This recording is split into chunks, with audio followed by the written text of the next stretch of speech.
Hello and welcome to On Public Square, a City of Clarksville podcast where we get to know the amazing city employees that help keep the lights on. They're our friends, our family, our neighbors, and each of them has a story to tell. Now, let's say hello.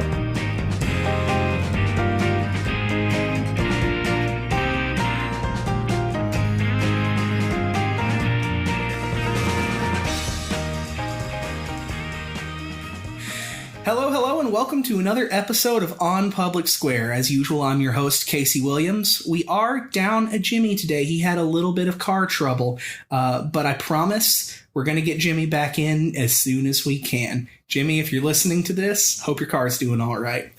I am here today with some very special guests to talk about a very special event coming up late this summer, early fall, August. August 19th. I always forget what season August is. Yeah, August 19th. Yes. And I'm here with our city's first lady, Miss Cynthia Pitts, and one of my fellow co-workers in the mayor's office, Stephanie Jenkins. Hello, thank you so much for coming in to talk with me today. Thank you, Casey, for having us. And just some quick introductions. Maybe we start with you, Miss Cynthia. Tell us a little bit about yourself. Well, I always like to start off that I am a Mimi. I'm a wife, a daughter, a sister, but most important, I'm Mimi to 13 grandbaby. My wife called her grandmother growing up, and what now we're trying to encourage Oliver to call her mom. She actually asked her mom's permission if she could be Mimi too. That's so sweet. But they're Mimi and Pops, and my grandparents are Gigi and Pappy is what they're aiming for. Yeah. Use our preaching voice. I'm always very interested in how many people we have working in and around the city that also are involved with ministry. Oh my gosh! In the city of Clarksville. I would love to know that answer. Yeah, it just seems like a lot of people, and I love it. It's great. Yeah. Everyone email Casey if you are involved in ministry and you work for the city of Clarksville. We'd like to know. Yeah, that might be a really cool episode to do sometime. Mm-hmm. Yeah, I'd love that. But yeah, so that's a little bit about our first lady. You're the founder of a local charity, Bella's Closet, and of the Women of Clarksville organization. Is that a nonprofit or is that just a group? The Women of Clarksville is a group. Okay. And it was founded in the first year Joe was in office. We had gone to a Korean-American New Year service, and they had asked us to get up and sing. And we got up, and Joe didn't want to. He said, oh, no. And I got up with Miss Terry Jelinski, at that time was the president of the Korean-American Association, and we were holding hands, and all these ladies that I was looking across the crowd and thought, I just didn't want to wait to the next year to see them again, and just started praying and asking the Lord, what can I do to bring the ladies together? And that's how it became the Women of Clarksville, to bring women together, just to educate them and to meet each other and to just, see the things that they're doing, in their business. And so that's kind of where it started. I think I photographed that event because I remember you two getting up to sing. And I was like, I didn't know the mayor could sing. And I thought he did very well. What did they sing? I think it was a Sinatra song. He sung the last time by himself. He didn't tell me he's been practicing that. Didn't even know it. And he got up and sang, and he did a great job. It was Sinatra, right? Yes. Yes. Frank Sinatra. Very good. I'd love to see a video of that. I'll show it to you. Yeah. And Stephanie, tell us a little bit about yourself. I am Stephanie Jenkins, and I work in the mayor's office. I'm the executive assistant to Chief James Halford. I've been with the mayor's office for, this will be my second year in December. And I, too, am in ministry. So we asked that question to begin with. And so my husband and I pastor in Christ Ministries here in Clarksville. And I am excited to be a part of the Women of Clarksville. I'm excited to partner with so many different women in our community to help make our community a better place to live. So looking forward to the Women's Expo in August. Wonderful. And you may have seen Stephanie, people listening at City Council events. You've filled in and trained with our city clerk, Lisa Canfield, correct? I am preparing to be Miss Lisa's backup city clerk. So that's exciting. That's one of the most fascinating jobs in the city to me is the city clerk position. It really scratches something in my brain that I miss from being in grad school for English, of just all the research and being surrounded by books and records. And I love that kind of thing. The keeper of records. Yes. And the city clerk position is the only position in city government that is required. Mm-hmm. And the oldest position in city government. I learned that when we went to a conference. I didn't even know that. And Miss Lisa will tell you she loves when people come up and have questions about the records and such. And she's invited people to come and just see all this interesting, because it's all written down. It's fascinating. And they had beautiful penmanship. Mm-hmm. You do too. Yeah. Yeah, and I think mentioning Lisa and having you two in here and just thinking about all the other amazing people, I think we are very blessed in Clarksville to have had several other wonderful women leaders for our city on here and just in general. I've always loved that about Clarksville and coming to work here, just how many amazing women there are helping lead our city. I've talked with LaVon Bracey, who's one of my favorite people in the world. Yes. Michelle Lau, a wonderful new addition to the city's leadership. And it's just been great to get to know people. And I think every person that you're mentioning, they don't want it to be about them. They want to help others. Mm-hmm. They don't even see themselves as leaders. They're servants with a servant heart, but they are leaders. And it shows because they serve from their heart, which I love so much. And I think the best leaders do want to. It's about serving and being part and walking the walk as much as anything. Yes, yes. You mentioned Terry Jelinski. She's another one of my all-time favorite people in the world. But kind of moving forward, I mentioned briefly Bella's Closet, which I believe has a presence at the Women of Clarksville Expo. It does. Typically. In 2000, I'm trying to think, right before COVID hit, Miss Carolyn Watson was in prayer one day, and she was transitioning from one nonprofit, not knowing what to do. And in her prayer time, she heard the Lord say to help clothe the women in the community. It's a funny story. She said no twice. And then she said in her heart, she felt the Lord led her to come and talk to me about it. And she just knew I was going to say no because Joe had just gotten elected.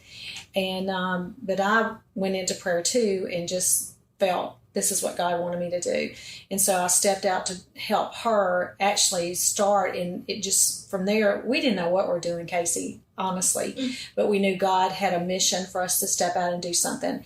And it has been amazing what it's doing to this community. It's amazing. The women and the men, everyone in the community that's donating to Bella's is helping someone else be successful and to have the clothing they need, because we don't want any woman or man to walk into a business and feel like everybody else is dressed for success and they're not. But we will be at the Women's Expo. Last year we went and our clothes went in the first hour. Wonderful. That's awesome. Love it. Love it, love it, love it. And that brings us to kind of the main topic for today, the Women of Clarksville Expo. We're coming up. This is the third year? Third year. It's hard to believe. Yeah, it's still going strong. That was probably right around the time I started was last year's. That I came over to work for the city, and I photographed for Clarksville Now the first year, and it's been a great event to watch grow and really thrive. And I think it's become one of our larger events for the city. But tell us a little bit about what people can expect. What is the event? It's women entrepreneurs that have got business that are coming in to showcase what they do. They fill out a form, and Stephanie can tell you more about how to get online to do that. But it's just networking, just women coming together. And some of these businesses I have never met or didn't even know were in our community. And it's just a way to get to know the depth of what we have in this community with the women. And it's just coming and greeting. And we had last year, and we're still talking about that, we did a cooking segment with 3 different women, and it was amazing the different ethics groups in our community. And Terry Jelinski was one. She did a fabulous job. Deepa Patel, and then Valerie Guzman. It was almost like a cook-off. They were in competition. They did get kind of competitive. Food was good. They did. I really liked that segment of the event, and I'm excited to see what happens with that moving forward. I love to cook anyways. That's my my sort of way to calm down in the evening when I get home is to put on a record and cook. So it was very fun. And every time I see Terry, we end up talking about food and cooking. and have shared recipes. And she brings me baked goods anytime she comes in the It was building. so good. And this event, too, it's free for these vendors. A lot of times when they have an expo or they have to pay a fee to get in. So this is an opportunity for these business owners to come in and show us their business, and it's free. Mm-hmm. And I believe we have 65 slots. Is that correct? We have 60 slots this 60 year. slots. Mm-hmm. Wonderful. 60 slots this year, and we're trying to have a wide variety of businesses. We're trying to make sure that that there is a very good sampling of the businesses that are in our community. We'll have there at the expo. We'll have craftsmen. I'm excited about the furniture makers that'll be there. Last year I went home with 2 chairs. I had to sneak those chairs in the house. It was kind of hard, too. My husband and my son, he said, "Where'd you get those?" At the expo. And so we'll have furniture makers. We'll have vendors to do medical screenings. So we'll have free medical screenings. And that's always, I think, maybe for me, that's the most important part, because not everyone in our community has access to good medical care. But we get some good medical screenings that will occur. Of course, the food vendors, we're looking to have some good food vendors, to have lunch. So you can just spend the day at the expo and not really have to leave for anything. Meet new friends, meet new connections. Of course, Bella's Closet to be there, and that's just a whole ministry in and of itself. So I am just excited to see what the expo will hold for us this year. Fabulous store prizes. Yes. Last year, I believe we gave away a few sets of hand-cooked tires. I think maybe a washer and dryer. We did. So we're looking forward to see what good things we can give away this year. I'm also excited, too. We always have such a good group of volunteers. Our Mayor's Youth Council did a spectacular job last year helping us. So I'm looking forward to see this new bunch of kids to come in and see what they could lend to the expo and their creativity and just their burst of energy. So it's a community event. And we all pull together to do what's needed for our community. And I'm excited about that. And it was neat that one of the Mayor's Youth Councils, 2 or 3 of them said that was their favorite event. Yes. Serving that event, which we thought was kind of neat to hear them say that. Yeah, that's awesome. Yeah. I love working with the Mayor's Youth Council. Yeah. Just amazing kids from the community. I was talking with, I think it was Scott Bobian just the other day when he was up here for our Mayor for the Day event with Ember. We were talking about how sometimes, especially when you're working in a position like law enforcement, or I have an uncle that works as a parole officer in Kentucky, it can be sort of demoralizing sometimes to end up working with young people only when they're in trouble. And that's why I love things like the Mayor's Youth Council. And I still love teaching when I can, because I love getting to see young people doing amazing things. Yes. And you mentioned the police. We're going to have lady police officers there, lady firefighters there. Yes. Because we want these young ladies and children to see, if that's a desire they have, they can talk to them and let them hear their experience. Yeah. Always hiring at CPD. Never forget. We say that quite a bit, and it's all very true. And fire and all throughout the city. Yeah. Is HR? HR will have a table there, so any job opportunities that the City of Clarksville has, you'll be able to apply there and just learn more about those opportunities.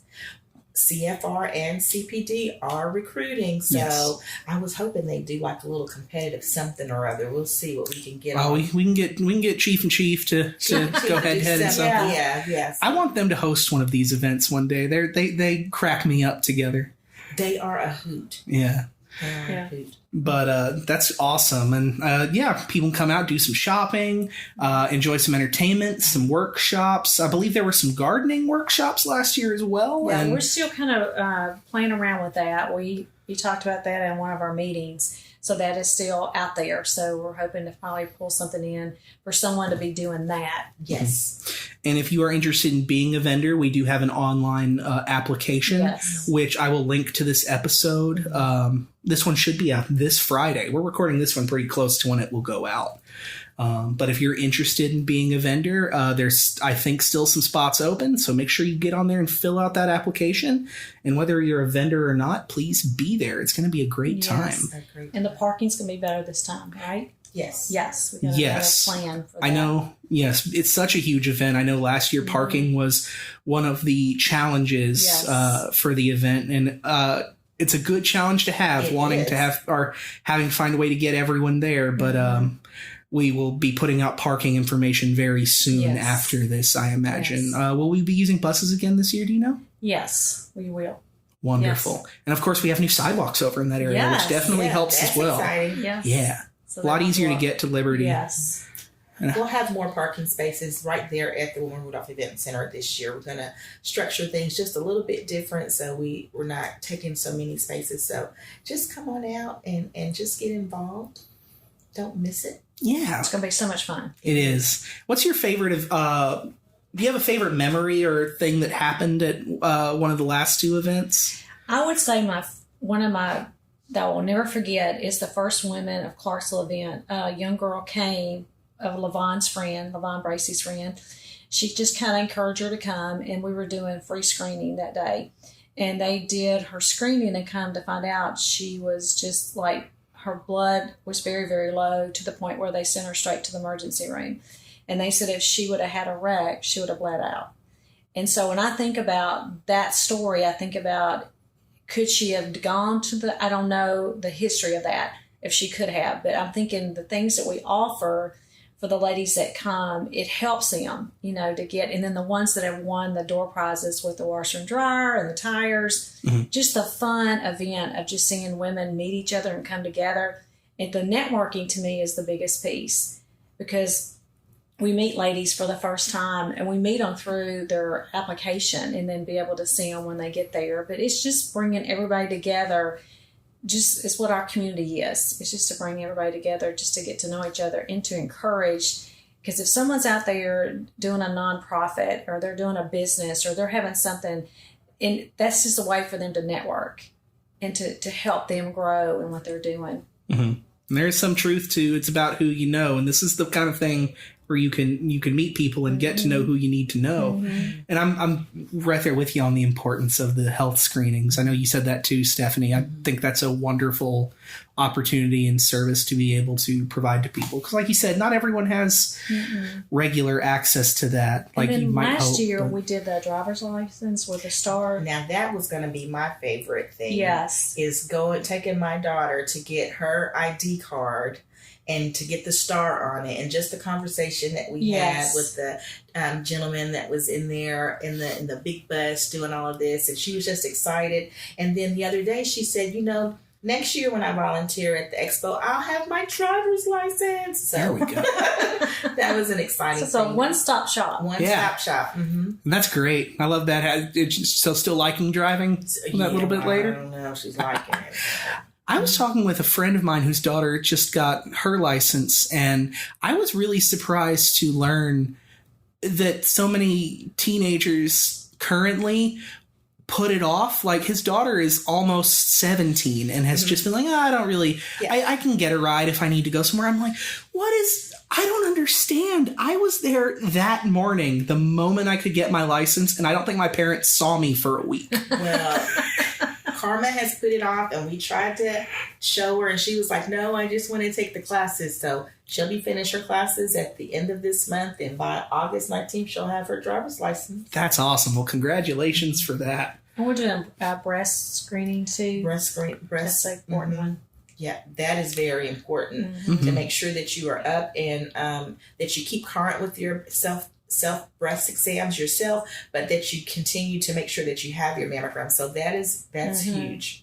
Who provides the medical services for the event? I think it's Meharry that's doing it. So we have Meharry, Matthew Walker, and Meharry are who usually provide all of our services when it comes to those type of screenings. So we'll just kind of see who's going to do what this year. But I loved when Meharry came and they were doing the COVID shots and all of that to make sure people had their immunizations. And they were doing, really doing health exams there and how they brought all the materials that they needed and everything that they needed to set up privacy so that no one's HIPAA was violated. Just amazing to see how people in our community will come together to meet the needs. These young doctors, it was neat to watch them it was. learning, like they were letting them do it all, and it was really sweet to watch. Yeah.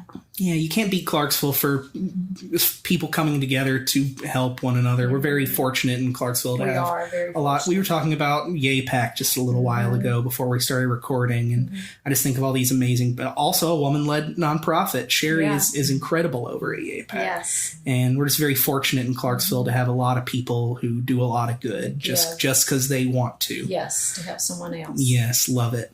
And I should note, Clarksville, of course, one of my favorite things for this event is that it's at the Wilma Rudolph Event Center. Yes. Clarksville has no shortage of incredible women who've made a difference, not just in Clarksville, but around the world. Yes. And that's a good place to start that conversation is with Wilma Rudolph. Not only won gold medals at the Olympics, but came back home and trailblazed as a civil rights leader and as a teacher, and just an amazing story. Mm-hmm. So we're excited to be in the Women Rudolph Event Center. That is a historical place for us, and just a good place for women to come together, for, in a space where it has been dedicated to someone who has made advancements for our nation. And so that's awesome. Mm-hmm. And to see all the women that are coming there with their businesses, and some of them have nonprofits, and our young people that are coming to volunteer their time, that is a perfect place to have this event. Mm-hmm. It's like a teachable moment. It is. I know the mayor's a big fan of another famous Clarksville woman who's portrayed at the park, which is Miss Pat Head Summit. Yes. Yeah. Love it. We're just so blessed. Yeah. Love it. So I think that's about all my questions. Is there anything we missed or that you'd like to add? No, just thank you, Casey, for letting us do this to get the word out. I think the more it's out there, people can hear it and think, maybe I want to go to that and be a part of that. And if you feel like, I don't know if I want to go by myself, please come, because we are at the door ready to welcome you, to meet you, and just to take you around and get to know you. Yeah. So we want every woman to please come. Yeah, if you come out by yourself, you won't be by yourself for long. We will grab you up and just take you around. We are social people over here at the city. Yes, we are. So yeah, come on out to the Women of Clarksville Expo on August 19th at 10 o'clock. Yes, at 10 o'clock. They're nodding at me. Yes, Casey, remember your times. And we'll be there. Be there or be square. We're going to have a great time. Yes. And we will see you there. See ya. Bye.